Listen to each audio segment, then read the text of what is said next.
Welcome back to M&T Bank Stadium. We are field level here for the 2019 CA Football Media Day Live. I'm Bobby Broyles with Brandon Noble, and we're joined by the Delaware Blue Hens. A short trip for you guys right down 95. How has Media Day treated you folks so far? How's Media Day been? It's been a great experience.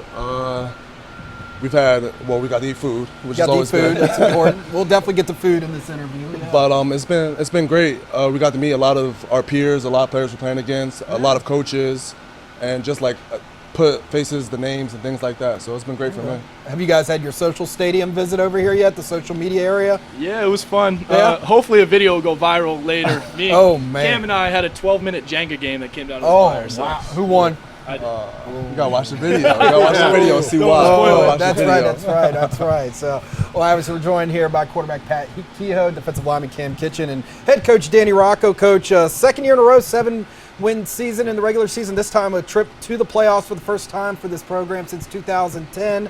Year 3 for you. Are you pleased with the progression, and what are some of the expectations heading into 2019? Well, I'm really excited about this year and this group of student athletes we have coming back. And I think in a lot of ways, that breakthrough is the most challenging thing to do. And for an extended period of time, Delaware had not gotten into the postseason. I think the last 2 years we were relevant on Selection Sunday. We got in this year. Now you have a bunch of guys on your team in the locker room who have been in. They believe they belong in. They believe they know a path to getting into the postseason. And I think that's really important, because it's something that you definitely want to experience again. And then with me, as far as goals, our goals are the same every year. It doesn't really matter. We want to compete for our conference championship. We want to be relevant at the end of the year, and we want to win in the postseason. And I think this team certainly has the ability, the talent, to be able to achieve those goals. Coach, there's a great tradition at Delaware when it comes to football. And talk a little bit about that and kind of upholding it. You came in, and like you said, there have been a couple down years, and your expectation level, I know, is greater than 7 wins. Yeah, that's a great point. It's a great school academically, athletically. I know football's got unbelievable tradition. It's a very prideful state. It's a very prideful community. Our alumni are very supportive and very prideful. And you're exactly right. I mean, we were brought to Delaware to compete for a national championship. That's what we were brought there to do. And but you don't do it overnight. And the only way to do it is to keep building and keep grinding away. And you got to be able to celebrate the victories, and that's the thing that happens, I think, so often in life and so often in athletics. We forget to celebrate the victories. And like you started out, we had 2 7-win seasons after 2 4-win seasons. Well, there's something there to hold on to. There's something real there to hold on to. And now our breaking through, our getting in, our desire, our ambition to do more is very real. And we're excited to represent the great university that we represent. Pat, a breakout year for you in this offense last year. What were some of the keys to success last year, and what can we expect from this offense here in 2019? Last year, we wanted to be dynamic. We wanted to be able to run the ball, throw the ball better than we did in the past, and we did that for the most part. We took care of the ball.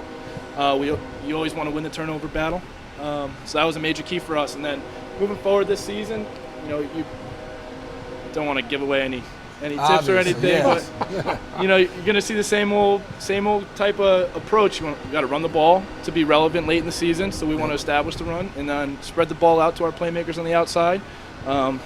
And personally, I just got to put my team in the right place to win. If there's anything I need to do at the line of scrimmage, I got to do it. And we're going to play as hard as we can for 60 minutes or longer. Who are some of those key playmakers on the outside that we can look forward to seeing this year? I know you guys have a lot of skill players from last year. Yeah, replacing guys like Charles Scarf, Joe Walker, Vinny Papali, Jamie Jarman, to name a few. You'll see young guys stepping up. Gene Coleman has been there. Thyrick Pitts, transferred Daylon Darien, and then Bryce DeMalley and Owen Tyler at tight end. So, we lose talent, but we're refilling with guys that are able and ready to play. Cam, on the other side of the ball, talking about tradition and the tradition of great defense at Delaware. What are you guys doing right now? What have you done since school let out so that you're ready to go? Because everybody sees Saturday, right? But it's the work that you put in since the last season ended that really makes you great. What are you guys doing? Well, since school ended, we've done a lot of summer lifting, conditioning, things like that. But we also do like our senior-led workouts where as a team, as seniors, we all go out and work on individual crafts, techniques, things like that. We also try and do a short script against like our offense versus our defense and things like that. So we do things like senior-led things like that, and we also do other team activities like all hanging out together. That helps a lot because you want to play for, like our speaker said earlier, you want to play for somebody other than yourself. So like hanging out with each other, building that bond helps winning.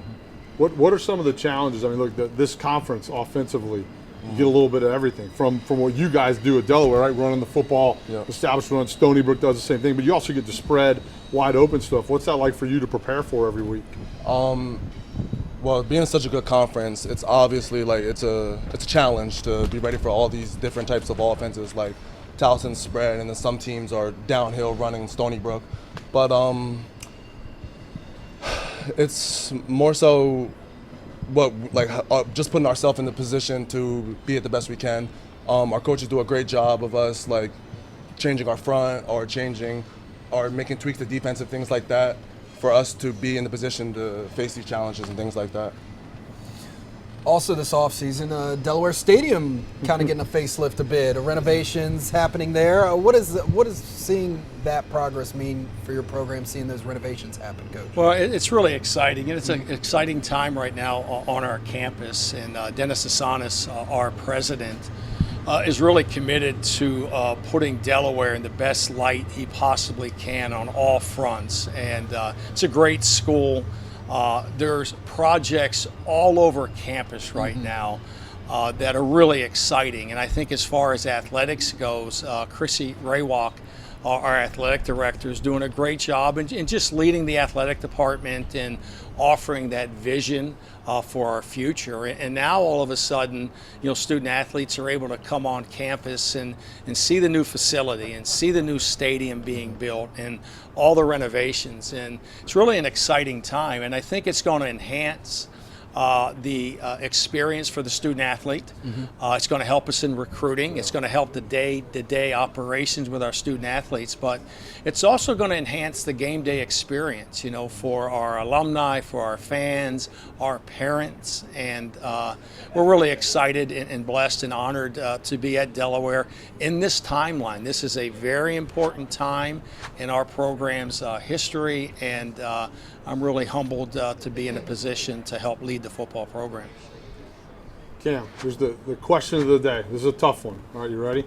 All right, what is your go-to meal during camp? What makes you happy during camp? During camp, Yeah. during camp. I mean, we have a huge dining hall, so we have like a whole bunch of food, but definitely some sort of pasta, make sure I have energy, and we usually have a lot of fish. Okay. So we have like a variety of like tilapia, salmon, so like some type of fish or something like that in a pasta. Probably my go-to. What about dessert? I'm not a big dessert dude. I mean, I'm not. Maybe like hope some you got a ice better cream or answer something for like me. that. All right. I'm not a big dessert dude. What about you? Sorry to disappoint you. All these healthy guys, Coach. What's going on? What happened to like ice cream? That's old school. I mean, during camp, our nutritionist, she does a good job taking care of us and make sure our menu is good, just to help our body recover and make sure we're fueled for the next day.